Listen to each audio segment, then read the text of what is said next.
الحمدللہ رب العالمین والصلاة والسلام علی سید الانبیاء والمرسلین۔ آج کا جو موضوع ہے وہ اسرائیلی مصنوعات کا بائیکاٹ کرنا کیوں ضروری ہے۔ بہت سارے مسلمان تو ایسے بھی ہوتے ہیں کہ جو علماء کرام کی بات پر اعتماد کرتے ہیں اور ان کے اوپر اعتماد کرتے ہوئے مکمل طور پر اسرائیلی مصنوعات کا بائیکاٹ کر چکے ہیں اور کرتے بھی ہیں الحمدللہ۔ کچھ مسلمان ایسے ہوتے ہیں کہ جو درمیانی سوچ رکھنے والے ہوتے ہیں اور وہ ان کا یہ خیال ہوتا ہے کہ بھی مصنوعات کا بائیکاٹ کرنا، اس کی لاجک کیا ہے، اس کا فائدہ کیا ہے، اس کی وجہ کیا ہے۔ تو کچھ مسلمان ان چیزوں کو دیکھتے ہیں، غور و فکر کرتے ہیں، پھر ان کو اگر وہ لاجک سمجھ آ جاتی ہے تو اس پر عمل پیرا بھی ہو جاتے ہیں۔ تو آج کا موضوع خاص طور پر ان لوگوں کے لیے ہے، ان مسلمان مردوں اور عورتوں کے لیے ہے کہ جو سمجھتے ہیں کہ ان مصنوعات کا اگر ہم بائیکاٹ کریں گے تو اس سے اسرائیلیوں کا نقصان کیا ہوگا۔ کیونکہ اس میں ایک یہ چیز تو یہ آتی ہے کہ کہتے ہیں کہ اگر ہم نہیں بھی کھائیں گے چند چیزیں تو اس سے اسرائیل کو کیا نقصان ہوگا۔ ایک چیز بھی ذہن میں آتی ہے، اس وجہ سے بہت سارے مسلمان جو ہے وہ ان چیزوں کی طرف زیادہ توجہ نہیں کرتے۔ تو یاد رکھیے گا، ایک مسلمان ہونے کی ناطے سے، ایک اسلام کے ساتھ تعلق ہونے کے ناطے سے، ایک قرآن کے ساتھ، دین اسلام کے ساتھ تعلق ہونے کے ناطے سے یہ چیز ذہن کے اندر رکھنا ضروری ہے کہ یہ جو اسرائیلی مصنوعات کی جو ہم بائیکاٹ کی چیزوں کی بات کرتے ہیں، اصل میں اس کے پیچھے وجہ کیا ہے۔ یاد رکھیے گا کہ اللہ تبارک و تعالیٰ قرآن مقدس میں ارشاد فرماتے ہیں کہ لا یکلف اللہ نفسا الا وسعها لها ما کسبت وعلیہا ما اکتسبت، کہ اللہ تبارک و تعالیٰ ارشاد فرماتے ہیں کہ اللہ تعالیٰ کسی جان پر بھی اتنا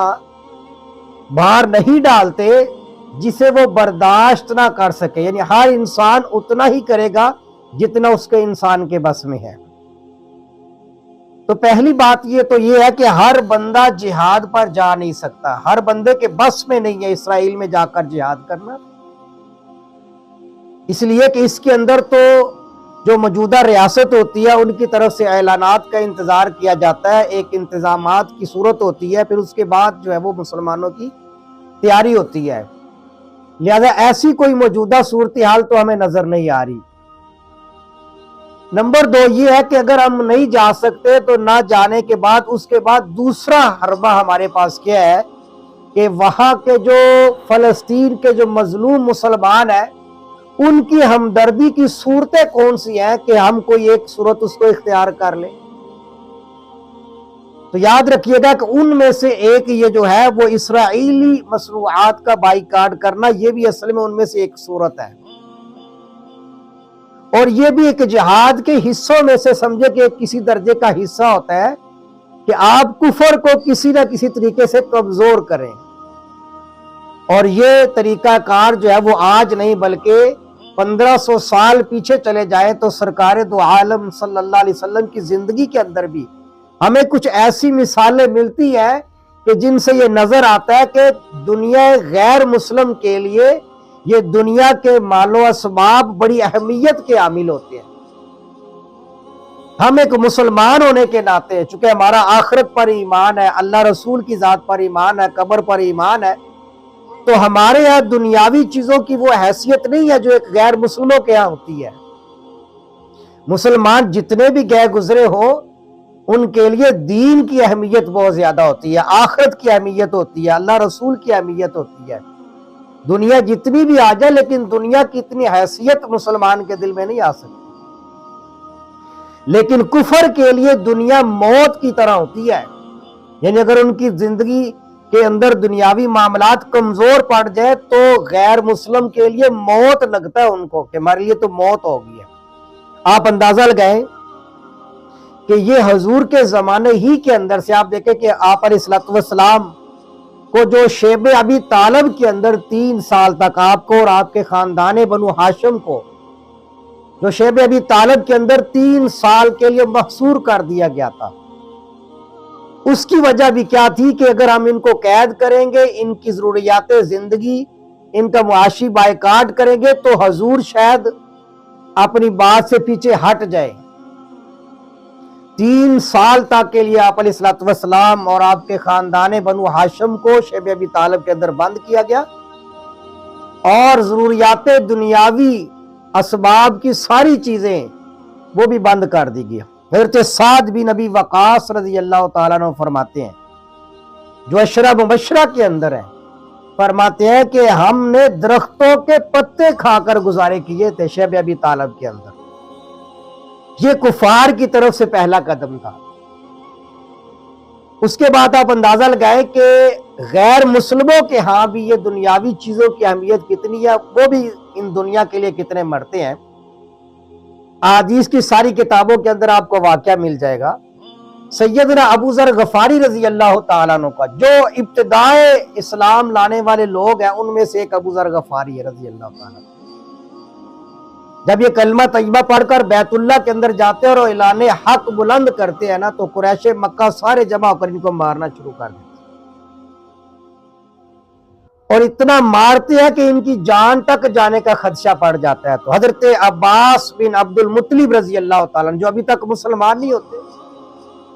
وہ آتے اور آ کر بات کیا سنتے ہیں، بڑی توجہ کی حامل۔ جو لوگ کہتے ہیں جی اسرائیلی مصنوعات کا بائیکاٹ کریں گے تو کیا ہوگا، حضرت عباس نے آ کر قریش مکہ کو روکا اور فرمایا، ابھی تک حضرت عباس مسلمان نہیں ہوئے، تو فرمانے لگے کہ تم ابو ذر غفاری کو مار رہے ہو، اور یاد رکھنا کہ یہ اس قبیلے کا آدمی ہے کہ جس قبیلے سے گزر کر تمہارے قافلے شام کی طرف جاتے اور وہاں سے تجارت کر کے واپس آتے ہیں، راستے میں ان کا قبیلہ ہے، اگر ان کو کچھ ہو گیا تو ان کے قبیلے والے تمہاری ساری تجارتیں بند کر دیں گے۔ آپ دیکھیں کس قدر حضور کے ساتھ مخالفت اس کی قریش مکہ کی، کہ ایک بندہ، اکیلا بندہ کلمہ طیبہ پڑھ کر اعلان حق بلند کرتا ہے تو اسے سارے مکہ والے مل کر مارتے ہیں، لیکن چھوڑتے کب ہیں، جب حضرت عباس ان کو ڈراتے ہیں کہ تمہاری معیشت کمزور ہو جائے گی، تمہارا اس راستے سے گزرنا اور آتے جاتے جو تجارت کے معاملات ہیں سارے ختم ہو جائیں گے، تو سارے قریش مکہ کے لوگ اس کو چھوڑ دیتے ہیں۔ اس سے آپ اندازہ لگائیں کہ کفر کے ہاں دنیاوی چیزوں کی اہمیت کتنی زیادہ ہوتی ہے کہ انہوں نے اس بندے کو چھوڑ دیا، حالانکہ وہ چھوڑنے والے نہیں تھے، لیکن کس ڈر سے چھوڑ دیا کہ ہماری تجارت کا نقصان نہ ہو جائے۔ اس سے آپ اندازہ لگا لیں کہ کفر کے لیے ان کی چیزیں جو ہے وہ کتنی اہمیت کا معنی رکھتی ہیں، اور دنیاوی چیزوں اور ضرورت اور مال و اسباب اور یہ ساری تجارتی چیزیں ان کے لیے کتنا معنی رکھتی ہوں گی، آپ اندازہ لگا سکتے ہیں۔ اس کے بعد آگے چلتے ہیں، حضور نبی کریم علیہ الصلوۃ والسلام کے ساتھ بھی وہ یہی چیزوں کا معاملہ کیا کرتے تھے۔ حضور جب مدینہ طیبہ تشریف لے آتے ہیں، اور آپ جانتے ہیں کہ مدینہ کے جو سردار تھے ان میں سے ایک حضرت سعد بن معاذ رضی اللہ تعالیٰ عنہ بھی تھے۔ وہ جب مدینہ میں حضور آتے ہیں تو ظاہری بات ہے کہ حضور کو سہارا دینے والے جو لوگ تھے ان میں ایک سعد بن معاذ بھی تھے رضی اللہ تعالیٰ عنہ۔ حضور جب مدینہ طیبہ آتے ہیں اور سعد بن معاذ مکہ میں جاتے ہیں، اور مکہ میں جا کر جو ہے وہ عمرہ کرتے ہیں، تو ابو جہل ان کو روکتا ہے کہ ہم تمہیں عمرہ نہیں کرنے دیں گے۔ کس وجہ سے؟ کہ تم نے محمد صلی اللہ علیہ وسلم کو پناہ دے کر رکھی ہوئی ہے۔ حضرت سعد بن معاذ بھی پھر ایسا ہی جواب ان کو عنایت فرماتے ہیں۔ اسی طرح ایک اور قبیلہ بنو حنیفہ کا ایک شخص مسلمان ہوتا ہے، غالباً سمامہ نام تھا ان کا، تو وہ بھی جب مسلمان ہونے کے بعد مکہ مکرمہ میں جاتے ہیں، اور مکہ مکرمہ میں جانے کے بعد جب عمرہ کرتے ہیں نا، تو وہاں کے لوگ انہیں پریشان کرتے ہیں، تنگ کرتے ہیں۔ تو وہ صحابی فرماتے ہیں کہ سن لو اللہ کی قسم، اگر تم لوگوں نے مجھے کچھ کہا نا تو میں اپنے شہر میں جا کر، ان کا جو شہر تھا، فرمانے لگے کہ میں اپنے شہر میں جا کر اپنے شہر والوں کو کہہ دوں گا کہ وہاں سے گندم کا ایک دانہ بھی مکہ کے لیے نہیں بھیجنا۔ اور واقعتاً پھر انہوں نے عمرے کے بعد ویسا ہی اپنے شہر میں جا کر کیا کہ گندم کا ایک دانہ تک بھی مکہ میں فروخت کرنے سے منع کر دیا انہوں نے، یہاں تک کہ پھر مکہ کے لوگوں کو حضور کی بارگاہ میں آ کر اس معاہدے کو ختم کیا، اور صلح کرنے کے بعد پھر جو ہے وہ گندم کا سلسلہ وہاں پر جاری ہوا۔ تو کافروں کے لیے دنیاوی اسباب جو ہوتے ہیں، تجارت جو ہوتی ہے، مال و دولت، وہ ان کے لیے جان سے بھی زیادہ عزیز ہوتی ہے، اور اگر یہ چیزیں جاتی ہو نا تو ان کو موت پڑتی ہے، موت۔ تو اس لیے ان چیزوں کا جو ہے وہ جتنا ہو سکے انسان کو بائیکاٹ کرنا چاہیے۔ اور پھر ظاہری بات ہے کہ دیکھیں جہاں پر ہمارا ایک اسلام کے ساتھ تعلق ہے، اور فلسطین کے مسلمان ہو، چیچیاں ہو، کشمیر ہو، جہاں کہیں بھی کوئی مسلمان ہے، ان کے ساتھ ایک ہمارا تعلق ہے لا الہ الا اللہ کا، کلمے کا تعلق ہے ہمارا۔ وہاں پر بچوں کے اوپر ظلم و ستم ہو رہا ہو، وہاں پر ہسپتالوں کے اوپر حملے ہو رہے ہوں، وہاں پر معصوم بچوں کے اوپر جو ہے وہ بم دھماکے کیے جا رہے ہوں، اور سرے عام عورتوں کی عزتوں کو پامال کیا جا رہا ہو، اور ہم ان کی مصنوعات کو کھا رہے ہو، تو لہٰذا یہ ایمانی تقاضے کے بھی خلاف ہے جی۔ یہ ساری چیزیں اپنی جگہ پر ہیں۔ اب سمجھیے گا کہ دیکھیں ہمارے لیے واقعتاً دنیا کی چیزیں، مسلمان جو ہوتا ہے نا، وہ اس کا کاروبار ہو، کمپنی ہو، تو اس کی کمپنی میں کمی پیشی ہو جائے نا، تو جس کا ایمان مضبوط ہوتا ہے تو وہ پریشان نہیں ہوتا۔ لیکن کافروں کے لیے دنیاوی چیزیں، ان کی کمپنی، ان کی چیزیں، ان کی مصنوعات ان کے لیے جان کی طرح ہوتی ہیں۔ انہیں موت نظر آتی ہے کہ ہماری موت ہو جائے گی اگر ہمارا معاشی معاملات خراب ہو گئے۔ ان کی چیخیں نکلتے ہیں، ان کی جانیں جاتی ہیں۔ ان سب کے باوجود ایک بات مجھے آج تک سمجھ نہیں آئی کہ جب ہمارے قائد اعظم محمد علی جناح ہمارے پاکستان نے اسرائیل کو منظور نہیں کیا اور اسرائیل کا بائیکاٹ کیا ہے، تو پھر اسرائیلی مصنوعات کیسے ہمارے پاکستان کے اندر آتی رہتی ہے؟ یہ چیز ایک سوچنے والی ہے جو ہمارے توجہ دلاتی ہے کہ بھی آخر وہ کون سی چیز ہے کہ جب ہمارے بڑوں نے اور ہمارے پاکستان کے قانون نے اسرائیل کو قبول نہیں کیا، تو ان کی چیزیں اور ان کی مصنوعات جو ہے وہ کہاں سے اتنی زیادہ ہمارے پاکستان کے اندر آ چکی ہیں؟ تو لہٰذا ان مسلمانوں کے لیے گزارش ہے کہ جو سمجھتے ہیں کہ ہمارے چند کے استعمال نہ کرنے سے ان کو کیا نقصان ہوگا، بھائی ان کی موت، انہیں موت پڑتی ہے جب ہم چیزیں ان کی چھوڑتے ہیں۔ ان کے لیے ان کی چیزیں، ان کی دنیاوی اسباب، مال و جہان، یہ سب کچھ دنیا کے اندر جو ہے، آپ جانتے ہیں کہ ہمارے لیے تو آخرت سب کچھ ہے، دنیا کی کیا حیثیت ہے مسلمان کے سامنے؟ لیکن کفر کے لیے ان ہی الا حیاتنا الدنیا نموت ونحیا وما یہلکنا الا الدہر۔ قرآن بھی کہتا ہے کہ کافروں کا یہی نظریہ ہوتا ہے کہ دنیا کچھ بھی نہیں ہے مگر یہی دنیا ہی کی زندگی ہے جو ہم گزار رہے ہیں، اور اس زمانے نے ہمیں ہلاک کر دینا ہے، اور اس کے بعد کوئی زندگی نہیں ہے۔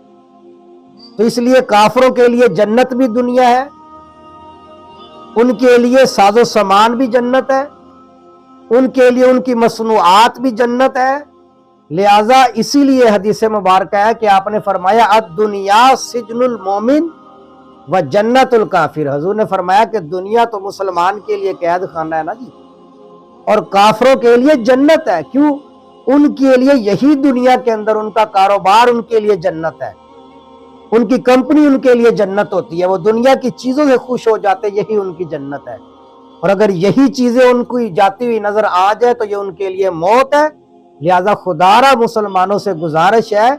کہ ان چیزوں کو چھوڑ دیں، اللہ رسول کی خاطر چھوڑ دیں۔